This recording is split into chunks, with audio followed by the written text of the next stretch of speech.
Alerto! Ilang oras na lang bago magsimula ang bagong banking rules sa Pilipinas. Handa ka na ba? Maraming Pilipino ang hindi pa alam kung paano maapektuhan ang kanilang pera, ATM withdrawals, online transfers, at lalo na ang mga tumatanggap ng SSS at GSIS pensyon.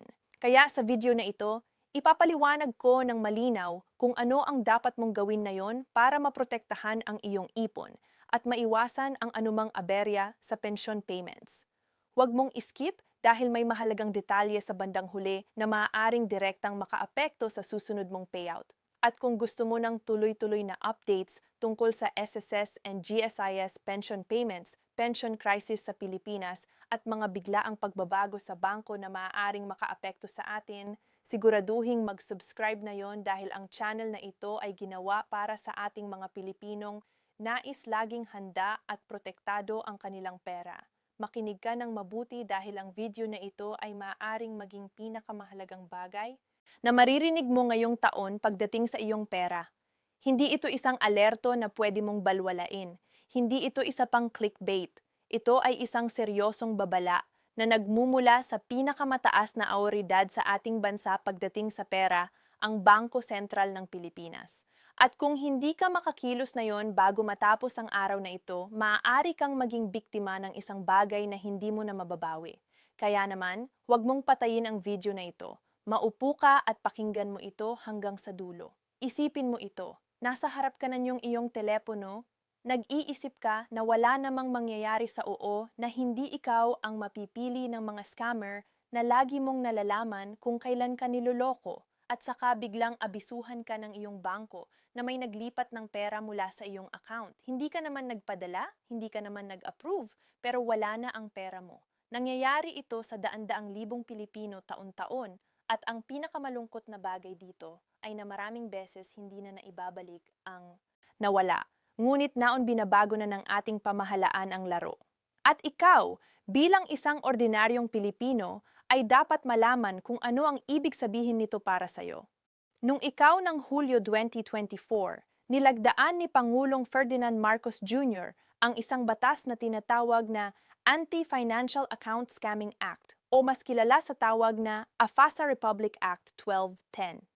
Ito ang pinakakomprehensibo at pinakaagresibong batas laban sa digital na pandaraya na naipalabas ng Pilipinas. Pero ang katotohanan ay marami pa ring Pilipino ang hindi alam kung ano ang laman ng batas na ito, kung paano ito makakaapekto sa kanila, and ito ang pinaka-critical kung anong hakbang ang dapat nilang gawin ngayon bago mag-Hunyo 2026 dahil ang deadline ay malapit na.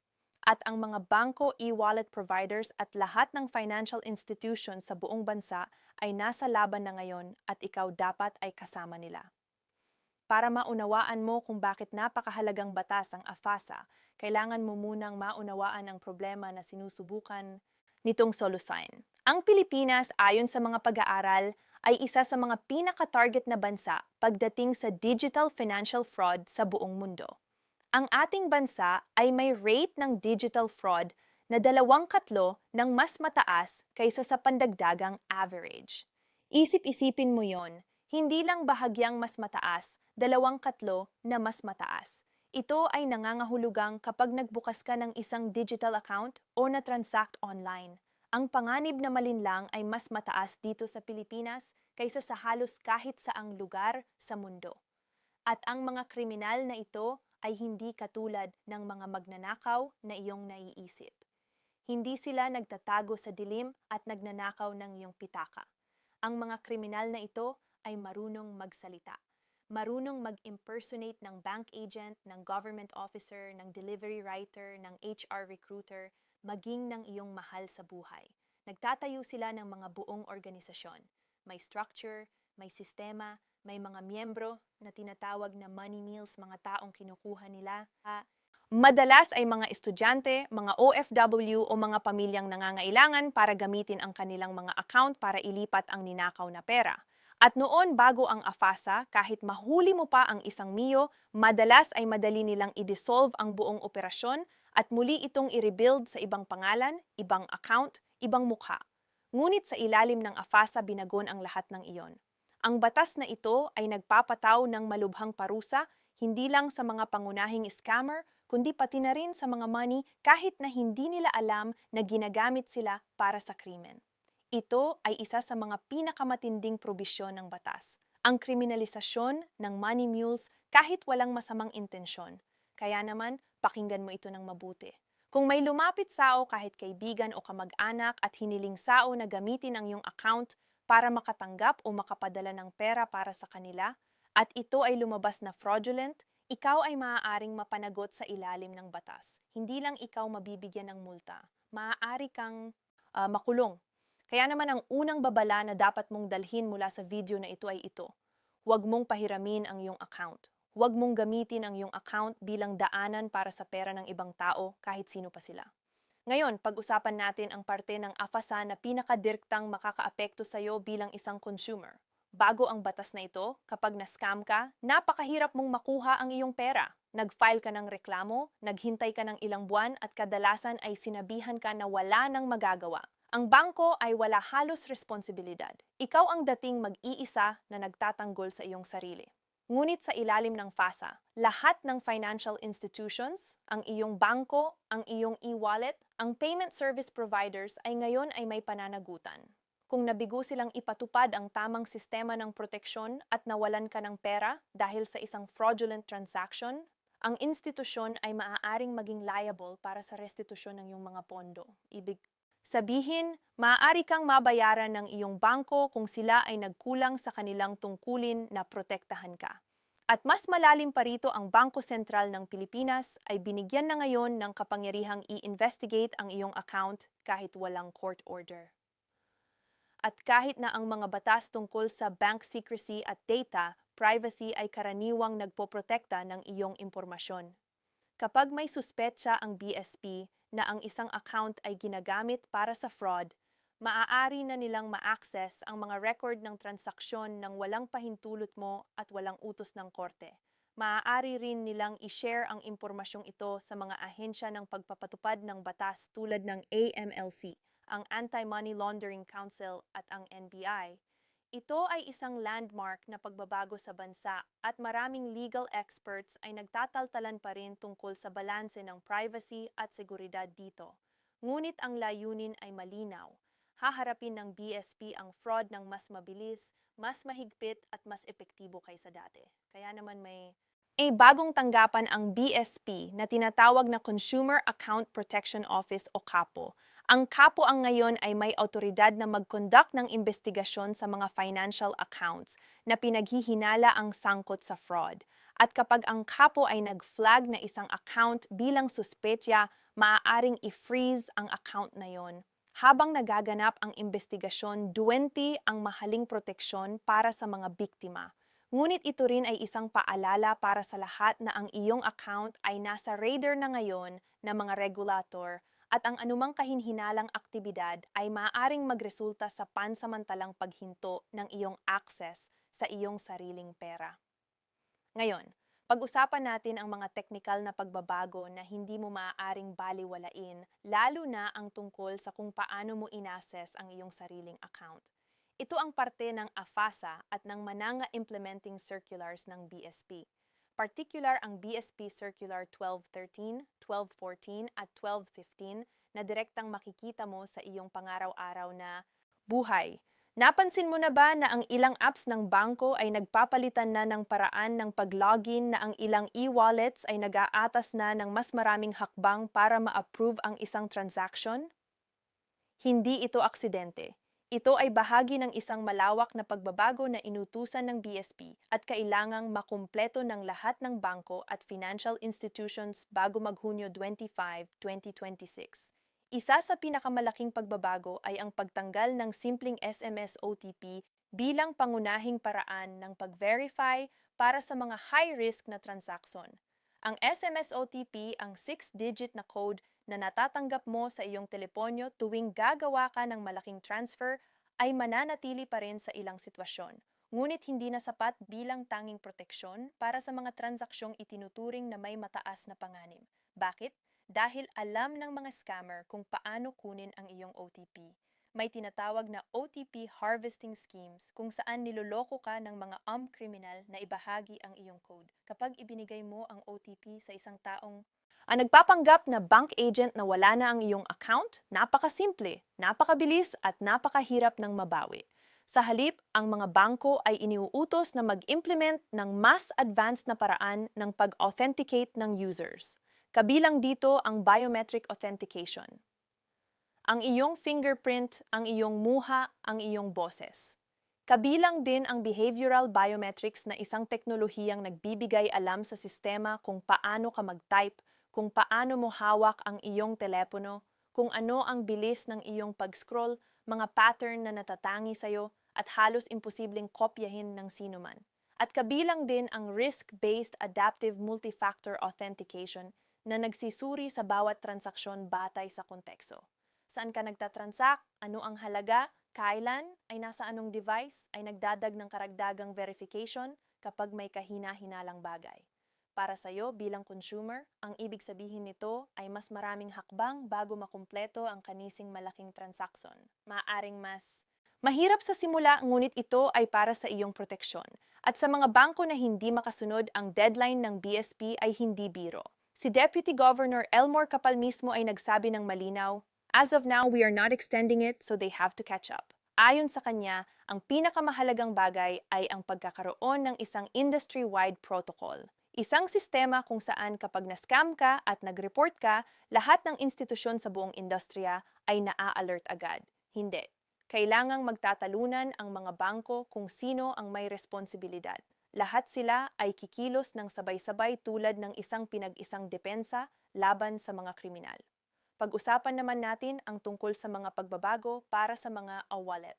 Ang BSP ay kasalukuyang nagpaplano ng mas mahigpit na mga regulasyon para sa mga non-bank electronic money issuers. Ang mga kumpanyang nagpapatakbo ng mga digital wallet tulad ng mga sikat na app sa ating bansa. Sa ilalim ng mga iminumungkahing pagbabago, ang mga kumpanyang ito ay kailangang magkaroon ng mas matibay na liquidity safeguards, na ibig sabihin ay kailangang siguraduhin nila na lagi silang may sapat na pondo para i-cover ang lahat ng kanilang users kapag gusto nitong i-withdraw ang kanilang pera. Kailangan din nilang lumikha ng mga recovery plans, mga detalyadong plano kung ano ang gagawin nila kung may malaking crisis na mangyari tulad ng isang cyber attack or isang mass withdrawal event. At para sa o bilang isang gumagamit ng e-wallet, may isang napakahalagang probisyon. Kailangan kang abisuhan ng kahit 60 araw bago magbago ang anumang terms and conditions ng iyong e-wallet. Ibig sabihin, hindi ka nabibigla. Hindi ka na makakawala sa isang termino na hindi mo alam na binago. Ngayon, pag-usapan naman natin ang tungkol sa mga malalaking cash withdrawal. Ito ay isa pang area na binago ng BSP kamakailan. Ngayon, ang mga bangko ay kailangang mag-apply ng enhanced due diligence sa mga cash withdraw na umabot sa 500,000. Ay hindi sa bawat transaksyon, kundi sa kabuwang halaga ng withdraw ng isang customer sa loob ng isang panahon. Ibig sabihin, kapag malapit ka na sa 500,000 na withdraw sa isang araw o sa isang period, ang iyong bangko ay may karapatang magkanong sao tungkol sa layunin ng withdraw, ang pinagmulan ng pondo at ang iyong transactional history. Ito ay hindi para mapahirapan ang mga tapat na customer. Ito ay isang hakbang laban sa corruption, sa money laundering at sa pagpapadali ng mga illegal na transaksyon sa pamamagitan ng cash. At para sa mga miyembro ng serbisyo ng gobyerno at mga kawani ng ahensya, merong espesyal na probisyon para sa mga emergency disbursement sa panahon ng kalamidad. At ito ay isa sa mga matinong pagbabago na nagpapakita na ang BSP ay pinag-iisipan ng maayos ang mga detalye ng batas. Ngunit huwag nating kalimutan ang isa pang napakahalagang pagbabago, ang digital payment rails.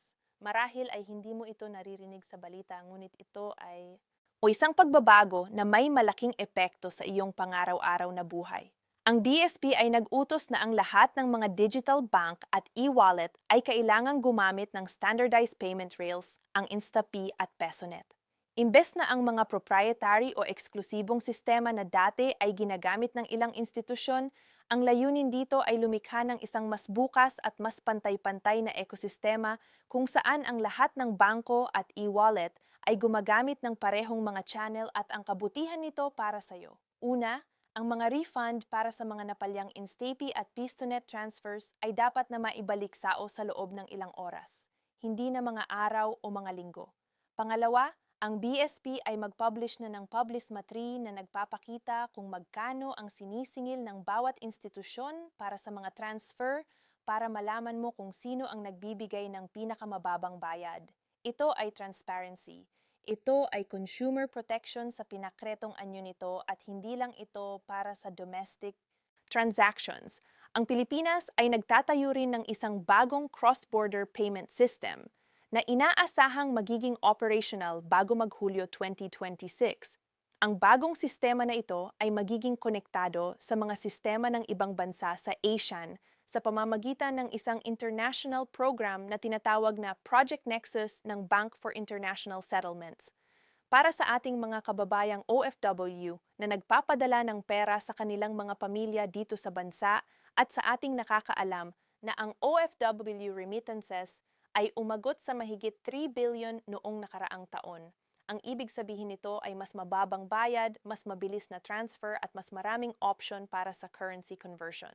Ito ay isang malaking tagumpay para sa milyon-milyong Pilipino na umaasa sa pagpapadala ng pera mula sa ibang bansa. Ngayon, pagkatapos marinig mo ang lahat ng ito, siguradong maraming katanungan ang nag-iipon sa iyong isipan. Okay lang, natural lang iyon. Kaya naman, hayaan mong sagutin ko ang pinaka-common na katanungan. Una, apektado ba ako ng lahat ng ito kahit na ako ay isang ordinaryong tao na gumagamit lang ng ATM at online banking para sa pangaraw-araw na transaksyon? Oo, lahat ng may bank account, e-wallet o anumang digital financial account sa Pilipinas ay apektado ng mga pagbabagong ito. Ang ilang pagbabago ay makikita mo mismo tulad ng bagong paraan ng pag-login sa iyong appong verification steps. Ang iba ay mangyayari sa likod ng eksena. Ang mga sistema ng bangko ay mag-a-upgrade. Ang mga proteksyon ay magiging mas mahigpit, ngunit lahat ng ito ay para sa iyong kapakanan. Pangalawa, kailangan ko bang gumawa ng anumang bagay agad? Ang pinakaimportanteng hakbang na magagawa mo ngayon ay ang tiyaking updated ang lahat ng iyong impormasyon sa iyong bangko. Ang iyong numero ng telepono, ang iyong email address, ang iyong biometric data kung nag-o-offer ang iyong bangko ng biometric registration. Ito ay dahil kapag nagpapatupad na ang mga bagong sistema ng authentication. Kailangan ng bangko na ma-verify ang iyong pagkakakilanlan. At kung hindi updated ang iyong impormasyon, maaari kang ma-lockout ng iyong sariling account. Huwag hayang mangyari iyon. Pangatlo, ligtas ba ang aking pera sa bangko ngayon? O ang iyong deposito ay insured ng Philippine Deposit Insurance Corporation, ang PDIC, para sa maximum na 500,000 pesos kada depositor, kada bangko. Ibig sabihin, kahit ano pang mangyari sa isang bangko hanggang 500,000 bill na iyong pera ay protektado. At sa ilalim ng AFASA, mas protektado ka pa ngayon kaysa dati.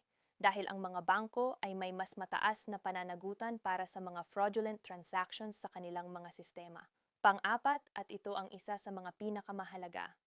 Paano ko malalaman kung ang isang tao na nakikipag-ugnayan sa akin ay isang tunay na bank agent o isang scammer? Ito ang simpleng sagot.